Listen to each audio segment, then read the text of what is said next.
The 23rd Sunday in Ordinary Time for Year C continues our journey through the Gospel of Luke with another one of Jesus's hard sayings. There are certain sayings that are in the Gospel of Luke and are particularly tough. They're difficult. We looked in an earlier video at Jesus' statement about the number of the saved. Will it be many or few? And here we encounter what might be, at least in my experience with students in the classroom, the most scandalous or shocking or difficult of all Jesus's teachings in the gospel for people to understand and to accept. And it's his demand that if you want to be his disciple, you have to hate your mother, your father, your sisters, your brother, your wife, your children, and even your own life. Otherwise, you can't be his disciple.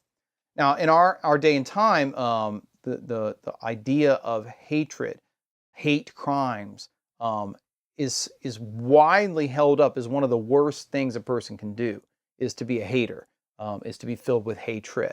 And so it's shocking to see this kind of statement on the lips of Jesus. So what I want to do is I want to walk through it, and we'll read it, and I'll try to put it in first century Jewish context, explain it, also look at how the tradition has interpreted this, because I think this is one of those passages that even devout Christians are genuinely concerned about or genuinely confused by. They don't know necessarily what to make of what Jesus is saying here. So let's look at Luke chapter 14.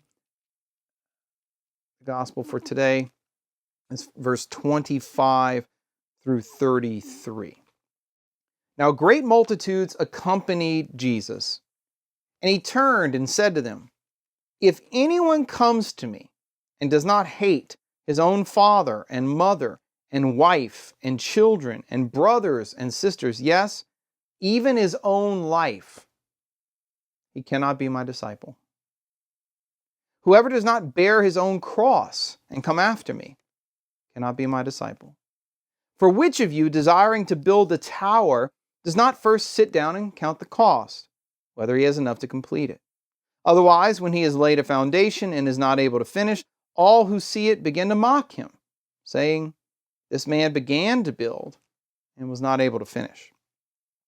Or what king, going to encounter another king in war, will not sit down first and take counsel, whether he is able with 10,000 to meet him who comes against him with 20,000?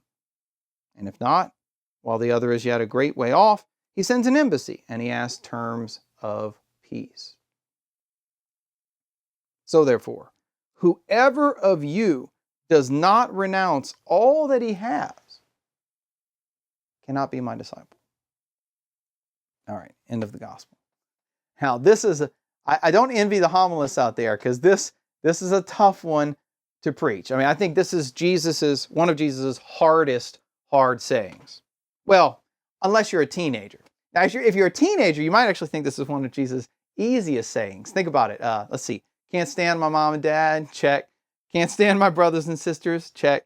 Hate my life, check. I mean, so this, maybe if you're a teenager, this one's easy. But for everybody else, this is a tough saying of Jesus. So what's going on here? I mean, what does Jesus mean? All right, so the first thing we want to walk through here is point number one. He's laying the conditions for being one of his disciples. That's what the whole passage is about. It's about the cost and the conditions of discipleship. And I'm sure I've mentioned elsewhere in earlier videos that the word disciple, mathetes, literally means a student. So if you want to be a student of Jesus, this is what you have to do. You have to hate your mother, father, sister, brother, wife, children, and even your own life. Otherwise, you can't be a student. Now, somebody might say, "Oh, well, Dr. Pitre, does the Greek word hate mean something different?" We'll see in a minute. There's a nuance that can be had here, but I think that in its original context, the ordinary meaning of the Greek word hate, miseo, is exactly what it means in English. Hate, all right? So think about the word misogynist. It's from the Greek miseo, to hate. It's somebody who hates women. That's what a misogynist is. Or a misanthrope, is, not that people say that anymore. Misanthrope is somebody who hates people, because anthropos means man or person, human being. Mis is from miseo, to hate. So the normal meaning of miseo does mean to hate, which would mean to will evil to another. And it's usually the opposite of the word love, right? Agapao, agape. So the question here becomes real quickly, well, why does Jesus say to hate your family in the Gospel of Luke chapter 14, when just 7 chapters earlier, who did he tell us to love? Do you remember? Luke chapter 6, verse 32, if you love those who love you, what credit is it to you? Even sinners love those who love them. If you skip down to verse 35, but love your enemies and do good and expect nothing in return, and your reward will be great, so on and so forth. So how can Jesus tell his disciples to love their enemies in chapter 7 and to hate their family in chapter 14? Well, that apparent contradiction should already give you a clue that Jesus doesn't mean this literally, right? It would be a contradiction for him to say, love your enemies, but hate your family. However, we also know that one of Jesus' favorite methods of teaching is what scholars call hyperbole, which would be to exaggerate something, to put something in a shocking way in order, number one, to make a point, but also, number two, for you to remember it. It's a memorable saying. Like, did you hear what that guy said? He said, if you don't hate your father and mother and sister and brothers, you can't be one of his students. You can't be one of his disciples, right? I mean, think about that. The shock value actually helps people remember it, and then they'll repeat it to others. I say, how could he say that? The Torah, the commandments say, honor your father and mother. You see? So there's a shock value that's involved, and teachers do this all the time. You exaggerate in order to make a point. Jesus' most famous example of this is from Mark chapter 9, verse 45 to 47, when he says, if your hand causes you to sin, cut it off. If your eye causes you to sin, pluck it out, right? That's hyperbole. He doesn't literally mean for us to cut our hands or cut our eyes out, but he's exaggerating in order to make a point. And I think in this case, he is exaggerating this as well. He doesn't actually want his disciples to have or to harbor ill will toward their father or mother or sister or brother or children or wife or themselves, right? He doesn't want them to harm themselves, like self-inflicted harm. What he is doing, though, is he is using the imagery of hate as a hyperbole in order to emphasize that you can prefer no one else to him. He is to be loved above all, right? And if you love your father, mother, sister, brothers, wife, children, or if you love your own life more than you love Jesus, you can't be his disciple. Now you might be thinking, okay, Dr. Pitre, how do I know that that's what he means by hate? I mean, you just said hate means to hate, literally in Greek. So how are you sure it can be used that way? Well, there are examples of a situation in which the word hate in context clearly has this meaning of preferential love, all right? And I'll give you an example. From Genesis chapter 29, verse 30 to 31, there's the famous story of Jacob, Rachel, and Leah. If you remember, Jacob gets tricked into marrying Leah, the oldest daughter, whom he wasn't attracted to, before Rachel, who he was in love with, who he worked 7 years for. So when he marries Leah, his father-in-law Laban ends up giving him Rachel as well after 7 more years of work. And then Genesis 29 says this, so Jacob loved Rachel more than Leah and served Laban for another 7 years. And when the Lord saw that Leah was hated, he opened her womb. And that's in the Septuagint, that's the same words for love and hate that I just mentioned and that Jesus uses here. Miseo for hate, agapao for love. But in context, it's clear that Jacob does not harbor ill will toward Leah. He's not trying to hurt Leah or kill her or harm her. When it says that Leah was hated, what it means is that he loved Rachel more than Leah. He preferred Rachel to Leah. And so God blessed Leah because she was hated. That, I would suggest to you, is the meaning of what Jesus says when he says, unless you hate your father and mother, sister and brother, just, wife and children more than me, you can't be my disciple.